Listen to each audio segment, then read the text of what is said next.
मित्रों, सभी को यह ज्ञात है कि मृत्यु जीवन का सबसे बड़ा सत्य है, जिसे इस पूरी दुनिया में कोई झुठला नहीं सकता।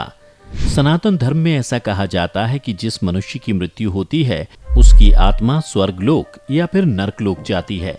लेकिन क्या आपको ये पता है कि वो कौन से उपाय हैं जिनकी सहायता से आत्मा मृत्यु के बाद सीधा वैकुंठ धाम जाती है? आज की इस प्रस्तुति में जानते हैं इसका उत्तर। नमस्कार दर्शकों, स्वागत है आपका द डिवाइन टेल्स पर एक बार फिर।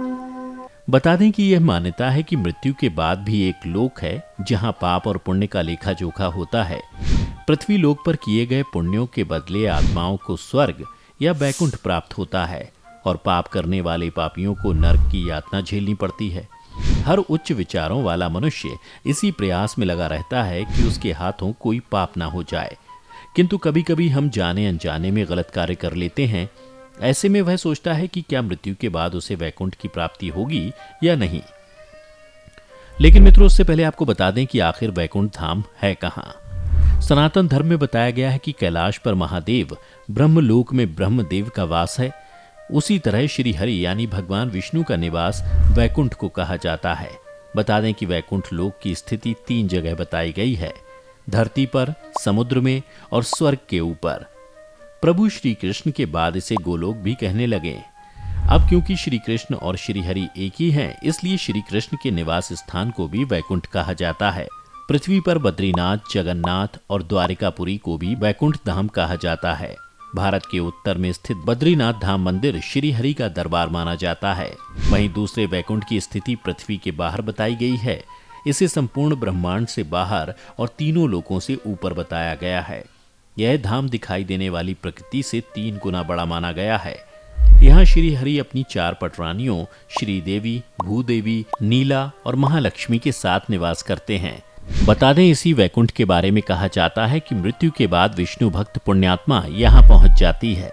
इसके अलावा श्री कृष्ण ने द्वारका के बाद एक तरफ नगर बसाया था जिसे वैकुंठ कहा जाता था। कुछ इतिहासकारों के अनुसार अरावली की पहाड़ी श्रृंखला पर यह वैकुंठ बसाया गया था, जहां मनुष्य नहीं सिर्फ साधक ही रहते थे।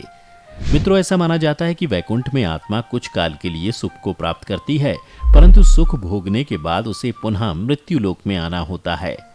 इस जगह को स्वर्ग से ऊपर बताया गया है। चलिए अब आपको बता दें कि मृत्यु के समय कैसे इन उपायों से वैकुंठ जाती है आत्मा। इस बारे में गरुड़ पुराण में कई ऐसे उपाय बताए गए हैं जिन्हें अगर कोई मनुष्य किसी की मृत्यु के समय अपनाए तो यमदेव उस मरते हुए मनुष्य की आत्मा को दंड नहीं देते हैं तथा उसकी मृत्यु भी काफी शांति से होती है। वहीं हिंदू धर्म में गंगा को मोक्षदायिनी और पापनाशिनी कहा गया है। मान्यताओं के अनुसार यदि किसी मरते हुए मनुष्य के मुख में पवित्र गंगा जल डाला जाए तो उस मनुष्य की आत्मा को यमराज क्षमा कर देते हैं। इसके साथ साथ उस मनुष्य की मृत्यु भी बिना कष्ट के होती है। बता दें कि श्रीमद् भगवत गीता में श्री कृष्ण ने कई ऐसी बातें धनुर्धर अर्जुन से कही हैं जो मृत्यु और जीवन से जुड़ी हैं। गरुड़ पुराण में उल्लेख है कि यदि मृत्यु के समय किसी मनुष्य को गीता के श्लोक सुनाए जाएं, तो उसकी मृत्यु काफी शांति भरी होती है। साथ ही ऐसे व्यक्ति को मृत्यु के उपरांत यमराज के दंड को नहीं झेलना पड़ता। इसके साथ ही तुलसी भी श्री हरि को बहुत प्रिय है। यही कारण है कि इसे हरिप्रिया भी कहा जाता है। पुराण के अनुसार अगर किसी मरते हुए व्यक्ति के मुख में तुलसी का एक पत्ता रख दिया जाए तो उसे प्राण त्यागने में कोई पीड़ा नहीं होती। यदि कोई मृत्यु के करीब पहुंचते हुए परमात्मा के नाम का जाप करता रहता है तो उसे भी मृत्यु के देवता के सजा का सामना नहीं करना पड़ता। साथ ही भगवान नारायण उसे अपने श्री चरणों में स्थान देते हैं। और तो और रोगी के गले में रुचि के मुताबिक तुलसी या फिर रुद्राक्ष की माला पहना दें, माथे पर रोजाना चंदन और गोपी चंदन का तिलक लगाएं, रोगी के पास राम रक्षा या फिर महामृत्युंजय मंत्र का पाठ करना चाहिए। एकदम अंतिम समय आ जाने पर पवित्र श्री हरि नामक की विपुल ध्वनि करें। जब लगे कि आत्मा शरीर का साथ छोड़ने वाली है तब उसे गंगा जल से स्नान कराएं और मुंह में भी गंगा जल डालें। ऐसा करने से मनुष्य को प्राण त्यागने में कम पीड़ा होती है। इतना ही नहीं, रोगी की जगह को आखिरी समय में पवित्र धूप, धुएं, कर्पूर से सुगंधित रखें। इसके साथ ही उसे सुबह शाम कर्पूर या घी के दीपक की ज्योति उसे दिखाएं। यदि आप समर्थ हो तो उसके द्वारा उसके भगवत स्वरूप की मूर्ति की पूजा अर्चना भी करवाएं। और तो और अगर मनुष्य परमात्मा के साकार रूप का प्रेमी हो तो उसको अपने ईश्वर विष्णु, राम, कृष्ण, शिव, दुर्गा, गणेश जी किसी के भी चित्र का सतत दर्शन करवाते रहें। अगर मनुष्य निराकार रूप का उपासक हो तो आत्मा, ब्रह्म के तत्वों के बारे में जानकारी दे सकते हैं। तो मित्रों, आपने जाना कि मृत्यु के समय इन उपायों से वैकुंठ जाती है आत्मा, और वैकुंठ धाम कहाँ है। यदि आपको पहले से किसी बात की जानकारी थी तो नीचे हमें कमेंट करके ज़रूर बताएं।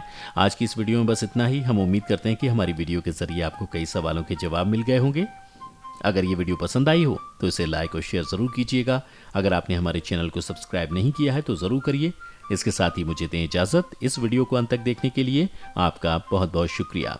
और हाँ, अब आप हमारे सभी वीडियो फेसबुक पर भी देख सकते हैं, जिसके लिए आपको फेसबुक पर द डिवाइन टेल्स के पेज को लाइक और फॉलो करना होगा।